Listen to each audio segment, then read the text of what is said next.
I'm going to stand up here and just speak up a little bit. So this sheet kind of shows the basic flow of what we're going to talk about. So for the next 5 or 10 minutes, I'm going to talk about the left side of this sheet, which is the J-1 student intern side.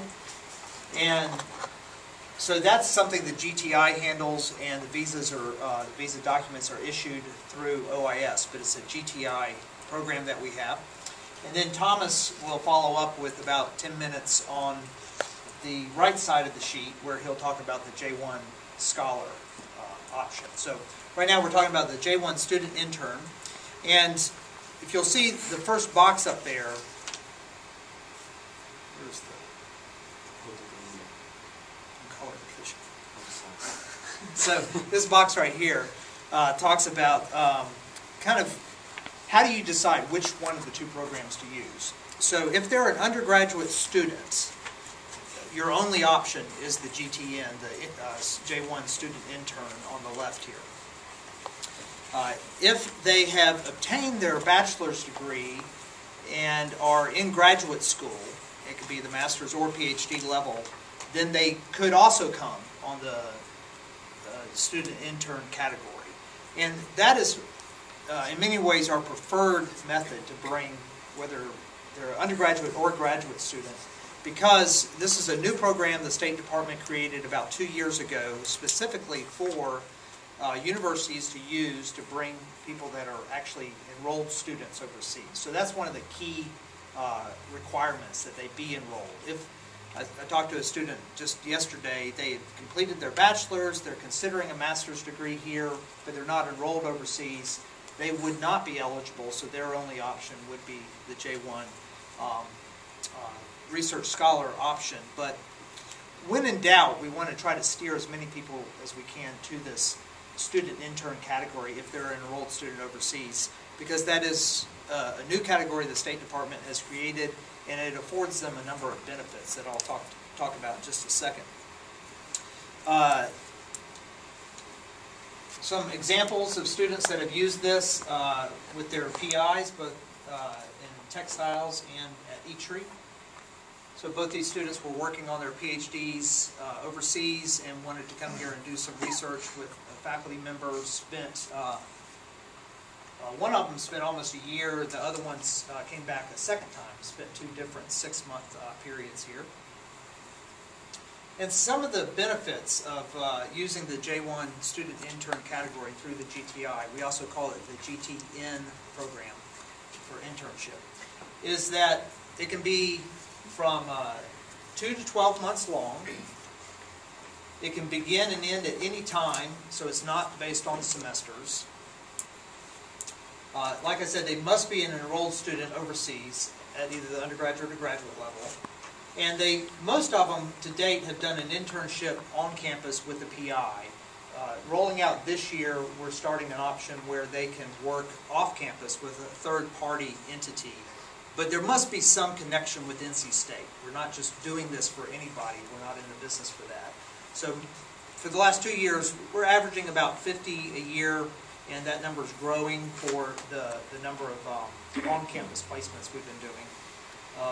And we expect, especially with a couple of our key overseas partners, to be doing a lot of these off-campus placements as well. So there's no credit given, so there's no tuition charges. So we've tried to keep the costs as low as possible. The costs are $515.75. That covers our administration costs, the processing, getting the visa to them, helping the PI, go through the process. The application is as short as we could possibly make it by State Department regulations. It's all online. There's one document that has to have an actual signature, so that does have to be printed out, signed, scanned, and then forwarded to the next person. First with the student, then the PI, then it comes to us. Yeah? Back up maybe just a little. What's a partner school? Is that like a school we have to have a formal MOU with, or what kind of MOU? We have various levels of MOUs. Exactly, yeah. Good question. Minimum threshold is there has to be an MOU. And one of the things we're looking for there is also some sort of a reciprocal partnership as well. So like Schema, the business school in France, is interested in helping their students have internships in the U.S., but also our co-op office would like to place our students in France, and so they're going to assist us on that. In Surrey, in the UK, is doing the same thing. So minimum threshold and MOU, we would like to see a higher level of reciprocal partnership there as well.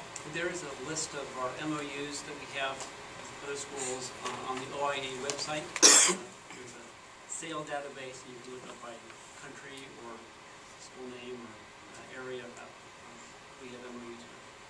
So some of the ways it's come up too in the past is some of the faculty want to do a joint site placement where they're doing some, maybe they're doing some work with Centennial Campus partner, and they want the student to be able to work with them on a project they're doing both on campus, and then even if it's on Centennial, since it's not an NC State paycheck, it's not an NC State company, that would be considered an off-campus placement. But with this new option we're rolling out this year, that would be a way that we could do that as well, especially if there's a PI that's real involved in the process. Good question. So there's no credit, but no tuition. The cost also includes the $515.75. The reason for the $15.75 is because that covers liability insurance, which is nice. And if they're here for subsequent semesters, they have to pay that $15.75 for each of the semesters that they're here. But that gives them some coverage in the lab and you some coverage for them as well. One of the overall great things about this program is they are much more integrated as a student on campus. So we help them get their student ID card. They can have access to the gym if they want it. They can have access to the student health center if they want it. They do have to pay for those services just the same as an NC State student would. But there's options for them to live in the dorms if there's space available. So all those things that are available to students, they can have access to them if they want to pay per item. They can either be paid or unpaid. If you look at the sheet here, the flow chart talks about what to do if they're going to be paid, and the job codes that would be entered in so that they can be paid. One of the key requirements is, and it says this in the visa regulations, is they have to work a minimum of 32 hours and a maximum of 40 hours.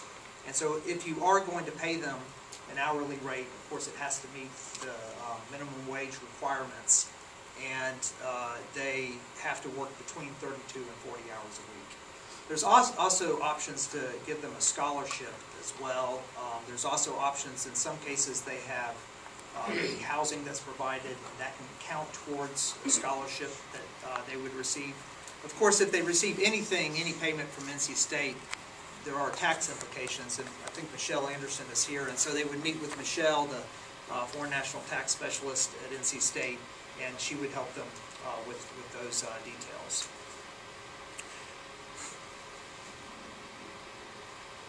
So we also have a little more leeway in terms of their English proficiency. If they have a TOEFL test, we can take that. But if they don't have that, maybe it's not offered very easily in their country, the GTI can accept a number of other English tests, and those are listed on our website. Or with this particular program, we can also allow their university to do, have their English department do a self and in-house test and write a letter attesting that their English is good enough to be able to participate on the program. We want to make sure that it's not a frustrating experience for the faculty here or for the student, so that their English is sufficient for that to work. But we do have a little more latitude in terms of being able to, what documentation we need for that. We have a very quick turnaround time. So once we have a completed application, we try to do everything turned around within 2 weeks and get the visa documents FedExed to them.